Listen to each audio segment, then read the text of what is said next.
नमस्कार। राजस्थान की तमाम फटाफट खबरों में आपका स्वागत है। राजस्थान की खबरों के लिए आपसे निवेदन कि यदि आपने हमारे चैनल को सब्सक्राइब नहीं किया तो कृपया करके आपके अपने चैनल को सब्सक्राइब करना ना भूलें। आप सब्सक्राइब करते हैं तो हमें हिम्मत होती है सही और सच्ची खबरें आप तक पहुंचाने की। वरना मीडिया में किस तरह का डर आपको दिखाया जा रहा है यह आप भली भांति जानते हैं, जबकि असली डर आपको है या नहीं उसको नहीं दिखाया जाएगा। मीडिया में इस तरह का डर दिखाकर आपको दिन भर औरंगजेब की कब्र दिखाई जा रही है या इससे संबंधित और भी कोई खबरें दिखाई जा रही है, जबकि असली डर आपको नकली दूध, नकली घी ये है, नकली पनीर, नकली मावा है, जिससे आपके स्वास्थ्य पर किस तरह का असर पड़ेगा। यदि आपका स्वास्थ्य ही सही नहीं रहेगा तो आप किस तरह से मीडिया के द्वारा बताए गए डर से भी आप किस तरह से लड़ पाएंगे। जी हाँ, तो इसके लिए ये बड़ी खबर, सरस डेयरियों पर उपभोक्ता दूध और घी की जांच फ्री में करा सकेंगे। जी हाँ, सरस डेयरियों पर घी व दूध की फ्री जांच आज से होगी। सरस डेयरियों पर मिलने वाले दूध और घी की जांच आप फ्री में करा सकेंगे। जांच के लिए उपभोक्ताओं को सरस डेयरियों पर 50 ml दूध और घी का सैंपल देना होगा। जयपुर में जवाहरलाल नेहरू मार्ग स्थित सरस की केंद्रीय गुण नियंत्रण प्रयोगशाला में ये सुविधा सोमवार यानी आज से शुरू हो जाएगी। राजस्थान के 24 सरस दुग्ध संघ की लेबोरेटरी में निशुल्क जांच हो सकेगी। जांच रिपोर्ट घर पर भेजी जाएगी। निशुल्क जांच होने के बजाय चाहे कोई चार्ज हो जाए लेकिन तुरंत उसकी जांच हो और तुरंत उसकी रिपोर्ट मिले, इसके पर भी यह सुझाव होना चाहिए या इस पर भी कोई कार्रवाई होनी चाहिए। निशुल्क जांच हो सकेगी, जांच का पैसा हो, जांच रिपोर्ट घर पर भेजी जाएगी। जांच रिपोर्ट घर पर भेजने के बजाय उसको हाथों हाथ यदि रिपोर्ट दे सके तो वह राहत की बात होगी। यहाँ हर ब्रांड के घी दूध की जांच हो सकेगी। राजस्थान कोऑपरेटिव डेयरी फेडरेशन की प्रशासक और एमडी श्रुति भारद्वाज ने सभी जिला दुग्ध संघ को इस संबंध में निर्देश जारी किए हैं। दूध में मिलावट को खत्म करने के लिए सरकार ने यह अभियान शुरू किया है। सही है, लेकिन अभियान कितना कारगर होता है, आम आदमी को कितनी राहत मिलती है, इस पर भी देखना चाहिए। और नकली दूध, नकली घी की आप कहीं पर भी कोई आप मीडिया में कितनी बड़ी चर्चा देख पा रहे हैं या कितना कवरेज उसको मिल पा रहा है, ये आप अब भली भांति जानने लग गए हैं। वहीं एक तरफ आपको साइबर ठगते हैं, किस तरह से पूरे देश में इस तरह का कई बार डिजिटल अरेस्ट, कई बार साइबर ठगी, कई बार इस तरह से आम आदमी परेशान रहता है और पुलिस उस पर कार्रवाई भी करती है। लेकिन पुलिस एक कदम और चल करके पुलिसकर्मी जब इस तरह का कार्य करते हैं तो खाकी भी बदनाम होती है, जिससे आम आदमी के मन में पुलिस के प्रति रवैया किस तरह से हो सकता है यह आप जानते हैं। जबकि पुलिस अगर चाहे तो किसी भी अपराधी को तुरंत गिरफ्तार कर सकती है, इतनी पुलिस की हमारे यहाँ हिम्मत है और इतनी पुलिस पर लोगों का विश्वास है। सवाई माधोपुर की बड़ी घटना, जी हाँ, साइबर ठगों को गिरफ्तार किया लेकिन 5.5 लाख रुपए लेकर साइबर ठगों को छोड़ दिया। यानी साइबर ठगों को पता चल गया कि किस तरह से लोगों को ठगे और वह पैसे देकर छूट सकते हैं। इससे आम आदमी पर पुलिस के प्रति क्या रवैया हो सकता है या क्या रवैया होता है, इससे मन आहत होता है। तो 5.5 लाख रुपए लेकर 3 साइबर ठगों को छोड़ने के आरोप में 3 पुलिस कर्मियों को निलंबित कर दिया गया है। मामले की जांच एसपी ममता गुप्ता ने डीएसपी उदय सिंह मीणा को दी है। सवाई माधोपुर की घटना जांच में पुष्टि होने पर मान टाउन थाने के 3 कांस्टेबल नरेश मीणा, विजय गुर्जर और बुद्धि गुर्जर को निलंबित कर दिया गया। साथ ही इनके खिलाफ केस चलाने की सिफारिश भी की गई है। दरअसल जिला पुलिस ने साइबर ठगों के खिलाफ अभियान चला रखा है। डीएसपी उदय सिंह ने बताया कि साइबर ठगों को 5.5 लाख रुपए लेकर छोड़ने की शिकायत मिली थी। मान टाउन थाना पुलिस ने जटवाड़ा खुर्द में सुरेंद्र माली, दुब्बी बनास निवासी सोनू और एक अन्य युवक को पकड़ा था। तीनों कांस्टेबल ने 5.5 लाख रुपए लेकर आरोपियों को छोड़ दिया। आरोपी सोनू मान टाउन थाने में दर्ज साइबर ठगी मामले में वांछित था। लेन देन का सौदा कांस्टेबल बुद्धि गुर्जर ने किया। तो इस तरह से खाकी को यह बट्टा लगाने वाले इन पुलिसकर्मियों की वजह से ही सारा बदनाम होता है। वहीं पश्चिमी विक्षोभ का असर खत्म होते ही अब तापमान में उछाल का सिलसिला प्रारंभ हो गया है। रविवार को ज्यादातर शहरों में दिन का तापमान बढ़ गया। इस दौरान 2 डिग्री सेल्सियस तक की बढ़ोतरी दर्ज की गई और अधिकतर शहरों में पारा 35 डिग्री से अधिक रहा। बाड़मेर में 1.1 डिग्री की उछाल के साथ ही 40 डिग्री को पार कर गया। यहां अधिकतम तापमान 40.6 डिग्री सेल्सियस दर्ज किया गया। रात के तापमान में उतार चढ़ाव का सिलसिला चला। कई शहरों के तापमान में गिरावट दर्ज हुई तो कई शहरों का तापमान बढ़ गया। जयपुर में दिन का तापमान 0.6 डिग्री की बढ़ोतरी के साथ ही 35.1 डिग्री सेल्सियस व रात का पारा 1.4 डिग्री की गिरावट के साथ ही 17.8 डिग्री सेल्सियस दर्ज किया गया। दैनिक भास्कर की ये बड़ी खबर, राजस्थान लोक सेवा आयोग, माध्यमिक शिक्षा बोर्ड से लेकर क्षेत्रीय विकास बोर्ड, आवासन मंडल सहित जनता से जुड़े कई बोर्ड और आयोगों में पद खाली पड़े हैं। उन पदों पर सरकारी नियुक्ति का इंतजार है। वहीं ऐसे पदों पर नियुक्ति को लेकर दावेदारों की निगाह है। दूसरी ओर यह भी माना जा रहा है कि सरकार विधानसभा सत्र पूरा होने के बाद इस संबंध में फैसले ले सकती है। प्रतियोगी परीक्षाओं में सबसे अहम भूमिका आरपीएससी की है। पेपर लीक के चलते आयोग चर्चा में रहा। अब आयोग का हाल यह है कि 1 अगस्त 2024 से अध्यक्ष पद खाली है। करीब 8 माह पहले सदस्य कैलाश चंद्र मीना को कार्यवाहक अध्यक्ष बनाया गया था। आरपीएससी में अध्यक्ष व 7 सदस्यों का प्रावधान है। 7 सदस्यों में से एक सदस्य बाबूलाल कटारा पेपर लीक प्रकरण में 1.25 साल से निलंबित है, तो वहीं दूसरे सदस्य जसवंत राठी का पिछले साल निधन हो गया था। वहीं राजस्थान में एसएमएस सहित अन्य अस्पतालों में अधीक्षक पदों पर स्थायी नियुक्ति नहीं हो सकी है। बड़े अस्पतालों में असमंजस की स्थिति बनी हुई है। अस्पताल ऑटो मोड पर चल रहे हैं।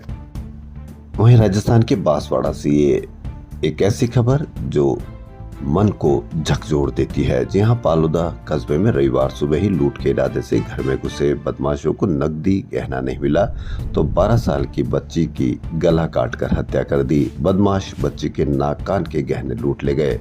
बच्ची की पहचान जाह्नवी के रूप में हुई। वारदात के समय बच्ची घर में अकेली थी और परिजन खेती में काम करने के लिए गए थे। परिजन लौटे तो घटना का खुलासा हुआ। परिजनों ने आशंका जताई है कि बदमाशों को जब कुछ हाथ नहीं लगा तो बालिका के जेवर लूटने के लिए हत्या की गई होगी।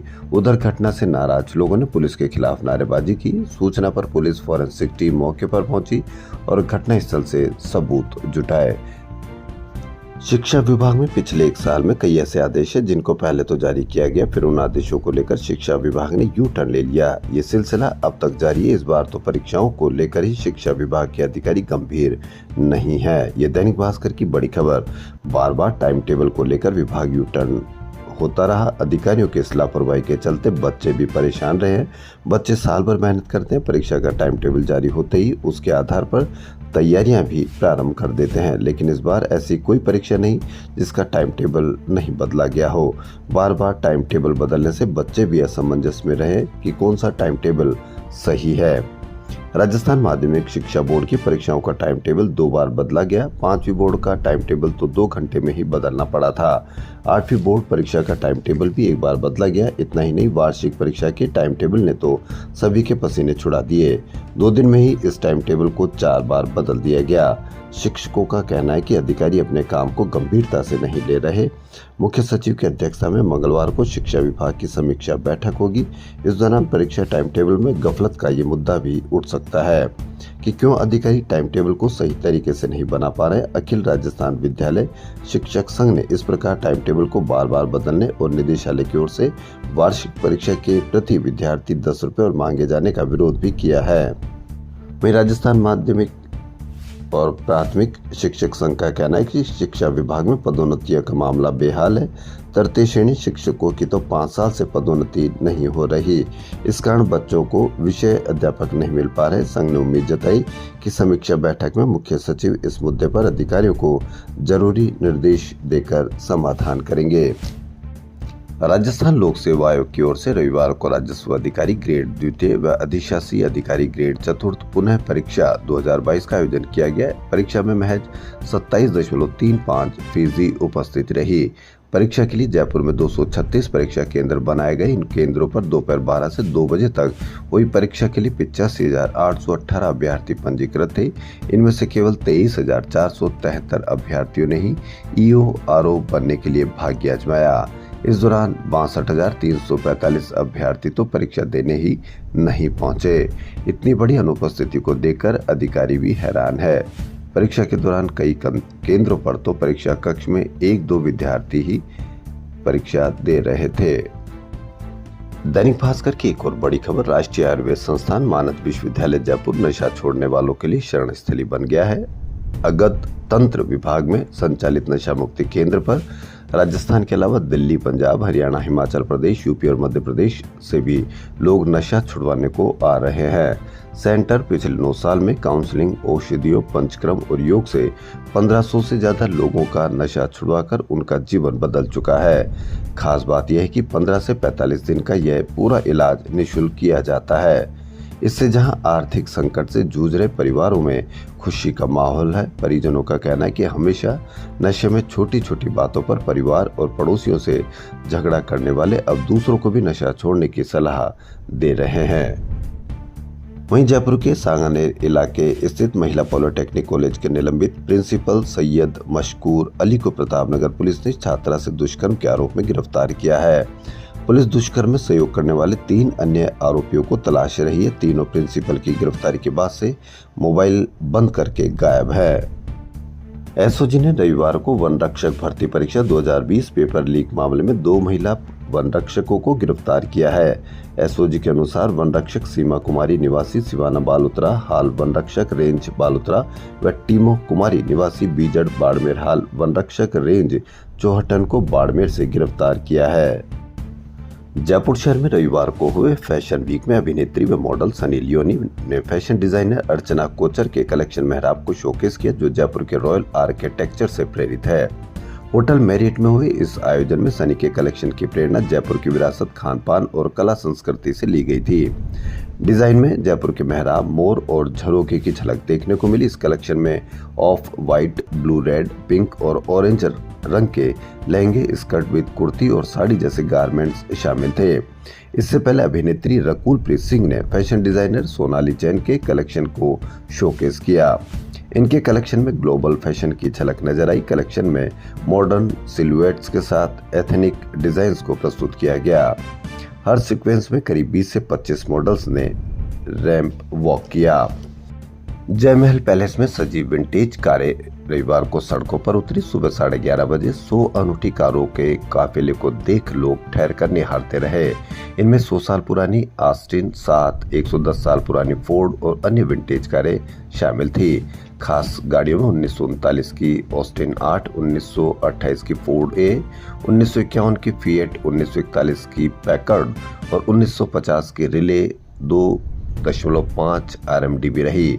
1941 में बनी पैकर्ड दुनिया की पहली एयर कंडीशनिंग कार मानी जाती है, जिसे सुधीर कासलीवाल ने धौलपुर के पूर्व राज परिवार से खरीदा था। जयपुर शहर में वाहन चोरी के मामले लगातार बढ़ते जा रहे हैं। पिछले 5 दिनों में 2 कारें चोरी हो गई। जवाहर सर्किल के बाद अब सांगानेर से गाड़ी की चोरी हुई है। बता दें कि पिछले महीने में 12 कार चोरी के मामले दर्ज हुए। चोर पुराने मॉडल की ऑटो या 800 सीसी की गाड़ियों को चोरी कर रहे हैं। इन गाड़ियों में न तो GPS लगे और न ही कोई तकनीक जिससे इनको चोरी होने से रोका जा सके। गत दिनों पुलिस ने 3 गाड़ियों को चोरों से रिकवर किया था, जिसमें 5 साल पहले चोरी हुई कार का इंजन मिला था। वहीं परिवहन विभाग जयपुर ने इन दिनों टारगेट के चलते नियम विरुद्ध सड़कों पर दौड़ रहे वाहनों पर ताबड़तोड़ कार्रवाई की जा रही है। इसी के तहत रविवार को RTO प्रथम टीम ने एक मॉडिफाइड BMW को जब्त किया। RTO प्रथम राजेंद्र सिंह शेखावत ने बताया कि कार पिछले लंबे समय से राजस्थान में चल रही है, जबकि इसका रजिस्ट्रेशन महाराष्ट्र का है। इस तरह के वाहन न केवल सड़क सुरक्षा के लिए घातक साबित हो सकते हैं, बल्कि राज्य सरकार के राजस्व को भी नुकसान पहुंचाते हैं। इस जब्त कार से 5 लाख का राजस्व मिलने की संभावना है। उल्लेखनीय कि इस कार पर 16वीं राजस्थान विधानसभा का विधायकों को जारी होने वाला स्टिकर भी लगा है। यह वर्ष 2024-25 के लिए जारी किया गया है। RUHS और उसके आसपास रहने वाले लोगों के लिए राहत की खबर। RUHS में मरीजों को हर संभव इलाज मिले और यहां से किसी भी तरह का पेशेंट रेफर नहीं हो, इसके लिए मुख्य सचिव यहां का दौरा करेंगे और हालात जानेंगे। साथ ही अधिकारियों के साथ वार्ता में यह तय किया जाएगा कि RUHS में कितनी जल्दी और कैसे भर्ती की जा सकती है। वहीं यहाँ मेडिसिन से लेकर बच्चों, महिलाओं और सुपर स्पेशलिटी के सभी पेशेंट को किस तरह से इलाज दिया सकता है, सामने आया है कि सरकार RUHS को जल्द SMS के समानांतर डेवलप करना चाहती है, जिसकी खबरें आप पहले भी कई बार देख चुके हैं, लेकिन अभी तक हालात जस के तस बने हुए हैं और उसके लेकर हर संभव कोशिश की जा रही है। यानी कि अब हर काम, भर्तियों व प्रोजेक्ट की रिपोर्ट बनेगी और उसे सरकारी स्तर पर देखा जाएगा कि कितना काम जल्द हो रहा है और कितना लेट। उम्मीद है कि अगले 6 महीने में RUHS को पूरी तरह से डेवलप कर दिया जाएगा। मालूम हो कि दैनिक भास्कर की ओर से RUHS को डेवलप किए जाने का मामला लगातार उठाया जा रहा है। RUHS में नीको पीको के 40 बेड कर दिए, साथ ही बच्चों के लिए अलग से 10 बेड भी रखे गए हैं। यहाँ पिछले दिनों में 60 डिलीवरी कर दी गई है। न्यूरो सर्जरी के लिए 2 डॉक्टर्स लगा दिए, लेकिन अभी उपकरणों के अभाव में काम नहीं हो पा रहा, इसलिए 5 करोड़ के उपकरण का ऑर्डर दे दिया गया है। राजस्थान यूनिवर्सिटी में खेल बोर्ड के क्रिकेट ग्राउंड के पास स्थित टॉयलेट का वीडियो वायरल हो रहा है, जिसमें टॉयलेट के अंदर जगह जगह इंजेक्शन पड़े दिख रहे हैं। हालांकि ये कहना मुश्किल है कि किस तरह के इंजेक्शन है। गंदगी का आलम यह है कि यहाँ पर सफाई ही नहीं होती, जिससे संक्रमण का खतरा बना रहता है। वहीं इससे विश्वविद्यालय के खेल बोर्ड की पोल भी खुलती नजर आ रही है। विश्वविद्यालय प्रशासन का कहना है कि पिछले 7-8 साल से टॉयलेट बंद पड़ा है, इसे यूज भी नहीं लिया जाता। कुछ अज्ञात लोग ताला तोड़ देते हैं तो कभी कुछ चीजें डाल जाते हैं। मामला CM और डिप्टी CM, विधानसभा अध्यक्ष, खेल विभाग और पुलिस के अधिकारियों तक जा पहुंचा है। विशेषज्ञ के अनुसार RU कैंपस खेल बोर्ड कॉलेजों की ओर से संचालित छात्रावासों में अधिकारियों का मॉनिटरिंग सिस्टम पूरी तरह से फेल साबित हो रहा है। जिम्मेदार वार्डन की कार्यशैली पर भी प्रश्न चिन्ह लगता है। प्रमुख जगहों पर CCTV कैमरे लगाने चाहिए, जिससे पूरी तरह से नजर रखी जा सके।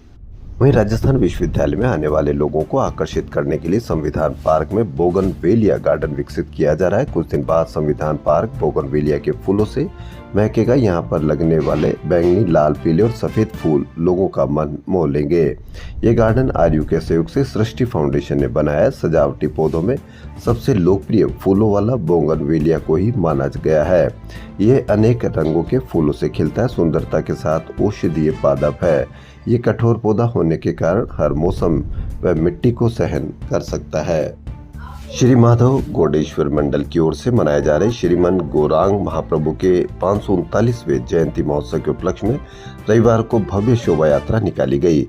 मंदिर महंत अंजन कुमार गोस्वामी ने पूजा अर्चना करके गोविंद देव जी मंदिर से गाजे बाजे के साथ शोभा यात्रा को रवाना किया। सजे हुए रथ में गौरांग महाप्रभु की छवि विराजमान थी। कई अन्य झांकियां भी शामिल थी।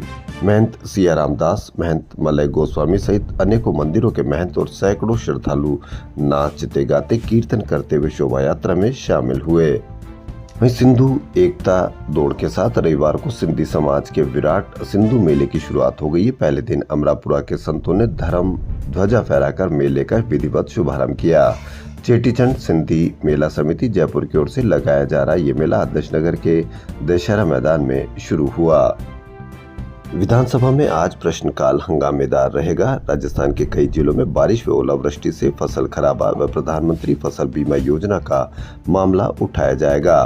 फसलों में नुकसान होने के बावजूद किसानों को फसल बीमा की राशि नहीं मिल रही है। इसके साथ ही सहकारी समितियों में गबन के मामलों पर कार्रवाई नहीं होने को लेकर भी हंगामा होने की संभावना है। विधायक जीवाराम चौधरी ने प्रश्न लगाया कि रबी 2023 में फसल बुआई से लेकर कटाई तक वर्षा व ओलावृष्टि से फसल खराबा हुआ, इसके बावजूद प्रधानमंत्री फसल बीमा योजना से किसानों को मुआवजा नहीं दिया गया है। नुकसान का मुआवजा 20% ही मिलने को लेकर किसानों ने शिकायतें की है, लेकिन सरकार किसानों को पोस्ट हार्वेस्ट क्लेम नहीं दिलवा पाई है। वहीं विधायक चेतन पटेल ने प्रदेश के कई छात्रों की छात्रवृत्ति के आवेदन ऑनलाइन करने के बाद कॉलेज द्वारा विभाग को स्वीकृति के आवेदन नहीं भेजने से कई छात्रों को छात्रवृत्ति नहीं मिलने का मुद्दा उठाया है। उन्होंने पूछा कि सरकार छात्रवृत्ति से वंचित छात्रों को कब तक छात्रवृत्ति दिलवा सकेगी। इस मामले को लेकर भी विपक्ष ने सरकार को घेरने की योजना बनाई है।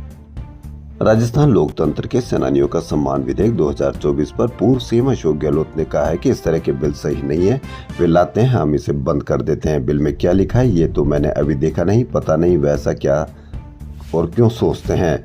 ऐसे बिल आएंगे तो फिर कई सवाल उठेंगे।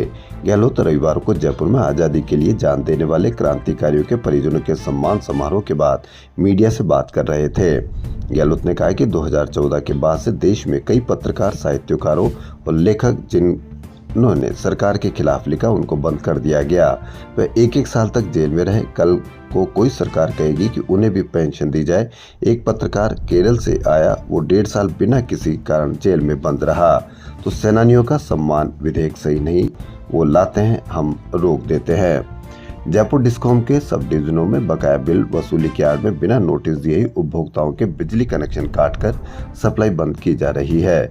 डिस्कॉम के इंजीनियरों ने वित्तीय साल के 10 महीने में कई वर्षों से बकाया राशि जमा करवाने के लिए प्रयास नहीं किया गया। प्रबंधन ने रेवेन्यू वसूली का लक्ष्य दिया तो अब रूटीन उपभोक्ताओं को परेशान किया जा रहा है। जल जीवन मिशन में 55 करोड़ के फर्जी भुगतान की पड़ताल कर रही 3 कमेटियों ने फाइनल रिपोर्ट यानी जांच रिपोर्ट रोक दी है। इससे बिना पाइपलाइन डाले व अधूरी टंकियों के बदले ठेकेदारों को करोड़ों का पेमेंट करने वाले इंजीनियरों व लेखा विंग के अधिकारियों के खिलाफ चार्जशीट देने का काम रुक गया है।